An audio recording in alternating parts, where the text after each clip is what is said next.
আল্লাহ তাআলা বলেন মারিদ আও আলা সাফার, আল্লাহ তাআলা বলে মারিদ মানে অসুস্থতা, বান্দারে মাহে রমজান আগমন করেছে, তুমি এই পরিমাণ অসুস্থ যে অসুস্থতার কারণে তুমি মাহে রমজানে যদি রোজা রাখো তাহলে তুমি মারা যাইবা অথবা তোমার অবস্থা খারাপ হয়ে যাবে।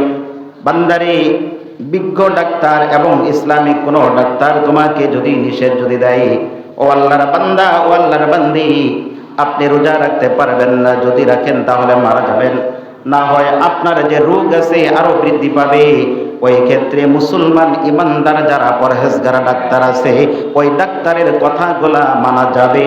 এই অসুস্থতার বিনিময়ে বান্দা মাহে রমজান যখন পার হয়ে যাবে, আপনি যখন সুস্থ হয়ে যাবেন, একটার বিনিময়ে একটা রোজা রাখলে আদায় হয়ে যাবে। কি ডাক্তার? মুসলমান ডাক্তার লাগবে, বিজ্ঞ ডাক্তার লাগবে, ইসলামিক ডাক্তার লাগবে। আবুল তাবুল ডাক্তারের কাছে যাইবেন, এমন কিছু মানুষ আছে যারা রোজা পছন্দই করে না। এ বলবে আরে আপনার তো এই সমস্যা, রোজা রাখার দরকার নাই। এজন্য কথাই মানে একটা কথা মনে করেছে, মানে একটা মাসআলা, সেটা হলো বিজ্ঞ ডাক্তার আর যারা অজ্ঞ ডাক্তার। আমরা অনেক সময় মনে করি শরীয়তের কিছু বিধিবিধান আছে, বিষয়টা যেটা বলতেছি এটা খুব একটা কঠিন বিষয় মাসালা। সেটা হলো অনেক ওলামায়ে কেরাম কিছু কিছু কাজ করে, অনেক ওলামায়ে কেরাম, কিছু বাকি আছে, সবাই তো আর করে না, কিন্তু অধিকাংশ গুলাই করে দেখি। কিন্তু আমরা যারা পাবলিক, আমরা পাবলিক গুলাও সেটাকে সাপোর্ট দেই যে না, এটা চিকিৎসার জন্য সে করতেছে, অসুবিধা কি? চিকিৎসার জন্য সে করতেছে, অসুবিধা কি? কিন্তু সে যতটা বড় অন্যায় করেছে এটাকে সাপোর্ট দেয়। কিন্তু যদি মসজিদের ইমাম সামান্যতম একটা মুস্তাহাব যদি খেলাপ করে, এটা নিয়ে দল বাড়াইতে থাকে, ইমাম সাহেব এই কাজ কেন করলো, এটা কেন করছে, এটা করছে, অথচ বাকি যার বিষয়ে সাপোর্ট দিতেছে সে হারামের কাছে কাজ করতেছে, প্রতিনিয়ত ওই হারাম কাজটাকে তারা বৈধ বানাইতেছে, ওইটার ব্যাপারে সাপোর্ট দেয়। যেমন কোন ব্যক্তি যদি অভিজ্ঞ ডাক্তার যদি না হয়, বিজ্ঞ ডাক্তার যদি না যদি হয়, সব ধরনের রোগী দেখা তার জন্য শরীয়তে কখনো বৈধ করে নাই, বৈধ করে নাই। অথবা একজন অসুস্থ রোগী, সে হলো মহিলা, ডাক্তার হলো পুরুষ, ডাক্তার কি পুরুষ, এই পুরুষ ডাক্তারের কাছে এই মহিলা ডাক্তারের যাওয়া কখনো বৈধ হবে না। বলবেন তাহলে কি করবে? মারা যাবে। যেখানে মহিলা ডাক্তার আছে সেখানে চিকিৎসা করেন। আর যদি দেখেন কোথাও মহিলা ডাক্তার নাই, খুঁজে পাইতেছেন না, আর যার কাছে নিতেছেন সে হলো সরকারি ডাক্তার। কি ডাক্তার? সরকারি ডাক্তার, লাইসেন্সধারী ডাক্তার, সে ওই ব্যক্তি ছাড়া চিকিৎসা আর কোথাও পাবেন না। ওই ক্ষেত্রে বাধ্য হয়ে তার কাছে আপনার যাওয়ার অনুমতি আছে। খোঁজ খবর নেবেন না, কোনো কিছুই করবেন না। আপনার বিবি, আপনার বেগম প্রেসার মাপাইবে, ইমাম সাহেবের কাছে গেছেন নাকি, ইমাম সাহেব আপনার বিবির হাত ধইরা প্রেসার মাপতেছে নাকি, সেই কিসের ইমাম? অপর মহিলার হাত ধরে সে আবার ইমাম কিসের? এটা মাকরুহে তাহরিমি, তার পিছনে নামাজ কখনো জায়েজ হবে না। আমরা তো মনে করি সে তো চিকিৎসার জন্য দিছে, সে কি সরকারি ডাক্তার? সরকারি ডাক্তার না।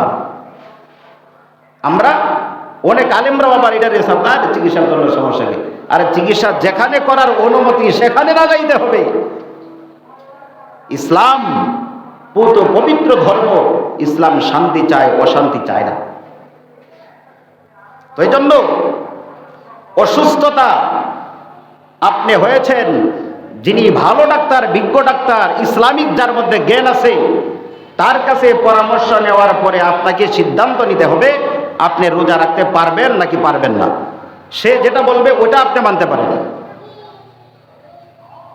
আর স্বাভাবিক রোগের জন্য কেহ মারা যায় না, দুপুরে অনাহারে থাকবে এজন্য মারা যাবে এরকম কিন্তু বিষয় না।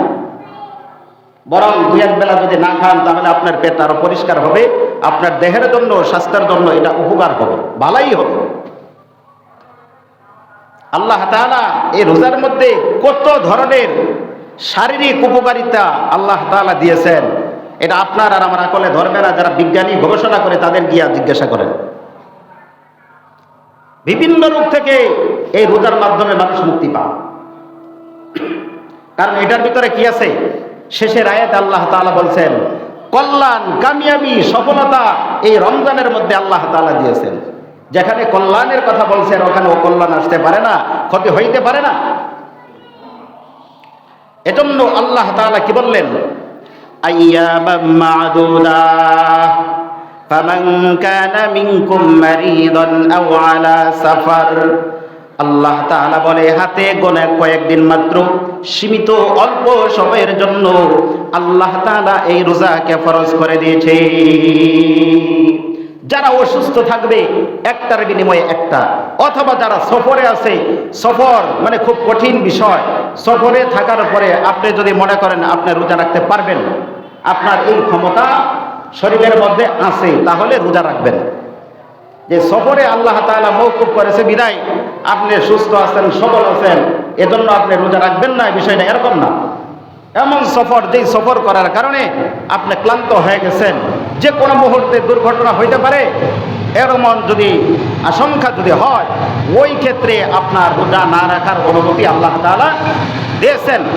এই সফর আর অসুস্থতা এই দুইটার জন্য একটার বিনিময়ে একটা রাখলেই চলবে। অসুস্থতা আর কি সফরের জন্য। এখন যদি কোনো ব্যক্তি ইচ্ছা করে রোজা রাখলো না, ইচ্ছা করে, অর্থাৎ রমজান মাস চলতেছে, সে ভাবলো না আমি রোজা না রাখলে আর কি হবে। একটা রোজা যদি ভাঙ্গে তাহলে একটার বিনিময়ে একটা না, একটার বিনিময় 60, একটার বিনিময় কয়টা? 60টা রাখতে হবে। আরো জরিমানাও আছে এখানে। কি আছে? আরো জরিমানা আছে। 60 জন মিসকিনকে 2 বেলা করে তাদের পেট ভর্তি খাওয়াইতে হবে। এই 60টা রোজা দিয়ে আপনি রাখবেন একাধারে, মাঝখানে যদি একটা যদি বাদ দেন আবার নতুন করে হিসাব হবে 1 থেকে 60 পর্যন্ত। এই বিষয়টা এত কঠিন কেন? রোজা তো 12 মাসের মধ্যে 12 মাসই তো আর ফরজ থাকে না, মাত্র 1 মাস। নামাজের ব্যাপারে কিন্তু এরকম নাই যে জোহরে নামাজ পড়তে পারে নাই আর তার বিনিময়ে তাকে এরকম ভাবে 5 বার জোহরের নামাজটাই আদায় করে নিতে হবে, এরকম না। কারণ রমজান মাসের জন্যই শুধু রোজা, বাকি অন্য মাসের মধ্যে কি নাই? রোজা নাই। এরপরে এই জিনিসটা মনে রাখতে হবে, যদি কোনো ব্যক্তি রমজানে রোজা রাখলো না, কাজা পরবর্তী আদায় করে নিল, কিন্তু মনে রাখতে হবে রমজান মাসের যে ফায়দা, রমজান মাসের যে সওয়াব, এই সওয়াব কিন্তু কখনোই হাসিল হবে না। কারণ ওইটা নির্ধারিত একটা সময় ছিল, ওই সময় অতিবাহিত হয়ে গেছে, ওইটার পাওনা পরবর্তী পাওয়ার সম্ভাবনা নাই। তো এই জন্য মাহে রমজান যেহেতু খুবই নিকটে এসেছে, নবী সাল্লাল্লাহু আলাইহি ওয়াসাল্লাম যেহেতু এই মাহে রমজানের ব্যাপারে সাহাবীদেরকে বলেছেন, ও আমার সাহাবীরা, তোমাদের মাথার উপরে এমন একটি মাস আগমন করতেছে ছায়া হিসাবে, যেই মাসটার নাম হলো রমজান মাস। আর ওই মাসটার ভিতরে এমন একটি রাত্র আছে যে রাত্রকে বলা হয় শবে কদর। এই একটি রাত্র আল্লাহ তাআলার কাছে 1000 রাত্রের চাইতেও আল্লাহ তাআলার কাছে শ্রেষ্ঠ। সুবহানাল্লাহ। অন্য বর্ণনার ভিতরে পাওয়া যায় 1000 মাসের চাইতেও শ্রেষ্ঠ হলো রমজান মাসের ভিতরে যে শবে কদর আছে, ওই একটি রাত্রের মর্যাদা এই পরিমাণ আল্লাহ তাআলা বাড়ায় দিয়েছে। এই শবে কদরের যে মর্যাদাটা, আচ্ছা এটা কার জন্য? রোজাদারের জন্য। এই ইফতারের যত ফাজাইল আছে এগুলা কার জন্য? রোজাদারের জন্য। আমরা অনেক সময় এই জিনিসগুলো বুঝি না, বোঝার চেষ্টা করি না। আপনি ডিউটি যদি না করেন এমনিতে আপনারা বোনাস দিবে। কত বেটা দেখি সরকারি যারা চাকরি করে সব বেটাই বোনাস পায়, এটা পায় সেটা পায়, কিন্তু আজ পর্যন্ত কোনো সময় তো আমি 2 টাকা পাইলাম না। আমাকে তো কেউ পর্যন্ত বলে নাই হুজুর আপনি ইমামতি করেন কিন্তু সরকার আপনারা 2 টাকা দিছে বোনাস। কারণ তার ডিউটি আমি করি নাই, সে আমাকে দেয় নাই। যার ডিউটি করবেন সে আপনারা দেবে। ডিউটি করবেন পাবেন, ডিউটি করবেন না পাবেন না। মাহে রমজানের রোজা রাখবে, দিনের বেলা রোজা রাখাটা যেমন সওয়াবের কাজ, রাতে তারাবি পড়াটা ঠিক ওরকমই সওয়াবের কাজ। এরকম না যে সারাদিন রোজা রাখছি ক্লান্ত হয়ে গেছি তারাবির দরকার নাই, ব্যাপারটা এরকম না। যদি কষ্টই যদি হইতো, সওয়াব যদি না হইতো, তাহলে তারাবির বিষয়টা আল্লাহ তাআলা মানুষের উপর দিতেন না। এজন্য দিনে রোজা রাখা যেমন সওয়াবের কাজ, রাতে তারাবি পড়াটাও ঠিক ওরকম সওয়াবের কাজ। ইফতারের সময় দোয়া কবুল হয়। ইফতারের অনেক অনেক ফায়দা আছে। যদি কোনো ব্যক্তি অপর ব্যক্তিকে, কোনো রোজাদার বান্দাকে যদি ইফতার করায়, তার বিনিময়ে আল্লাহ তাআলা তার পিছনের গুনাহগুলোকে মাফ করে দেয়। যদি কোনো ব্যক্তি কোনো রোজাদার ব্যক্তিকে এক গ্লাস পানি যদি পান করায়, দুনিয়ার স্বাভাবিক পানি বা এক গ্লাস শরবত যদি খাওয়া, নবী সাল্লাল্লাহু আলাইহি ওয়াসাল্লাম বলেন ওই রোজাদার ব্যক্তিকে আল্লাহ তাআলা ময়দানে হাশরে হাউজে কাউসারের পানি তাকে পান করাইবে। সুবহানাল্লাহ। এই ইফতারটা তার জন্য নাজাতের কারণ হবে, জাহান্নাম থেকে বাঁচার কারণ হয়ে যাবে। এমন অসংখ্য ফায়দা এই রমজান মাসের ইফতারের মধ্যে আছে। নবী সাল্লাল্লাহু আলাইহি ওয়াসাল্লাম যখন বললেন একে অপরকে ইফতার করাও, তখন সাহাবা একরাম জিজ্ঞাসা করলেন, আমাদের মধ্যে তো এই পরিমাণ টাকাওয়ালা পয়সাওয়ালা কেহ নাই যে পেট ভর্তি করে আরেক বান্দাকে ইফতার করাইবে। তখন নবী সাল্লাল্লাহু আলাইহি ওয়াসাল্লাম বললেন, ও আমার সাহাবীরা, পেট ভর্তি করে ইফতার করানোটা জরুরি নয়। যদি তুমি এক গ্লাস পানি অথবা একটা খেজুর দ্বারাও যদি কাউকে ইফতার যদি করাইতে পারো, তারপরেও আল্লাহ তাআলা তোমার আর আমার আমল নামার ভিতরে আল্লাহ তাআলা সেই সওয়াব দান করবে। সুবহানাল্লাহ। কিন্তু হ্যাঁ, কেহ এটা মনে করবেন না আমি সারাদিন রোজা রাখলাম, রাখার পরে আরেকজনের ইফতার খাইলাম, এর দ্বারা মনে হয় আমার রোজার সওয়াব কমে যাবে। আপনার মতো আমার মতো মালিক এত কিপটা না, এত বখিল না। আপনার সওয়াব আপনার ঠিকই থাকবে। আল্লাহ তাআলার পক্ষ থেকে রোজা রাখলে যে সওয়াব, ইফতার খাওয়ানোর কারণে ওই বান্দাকে আল্লাহ তাআলা সমপরিমাণ সওয়াব দান করবে। কিন্তু এটা মনে করা যাবে না তাহলে রোজা রাখার দরকার নাই, রোজা না রেখে শুধু ইফতার খাওয়ায়া সওয়াব ইনকাম করব না, এই চিন্তা করবেন না। রোজা রাখার বিধান ভিন্ন, ইফতার খাওয়ানোর বিধান ভিন্ন।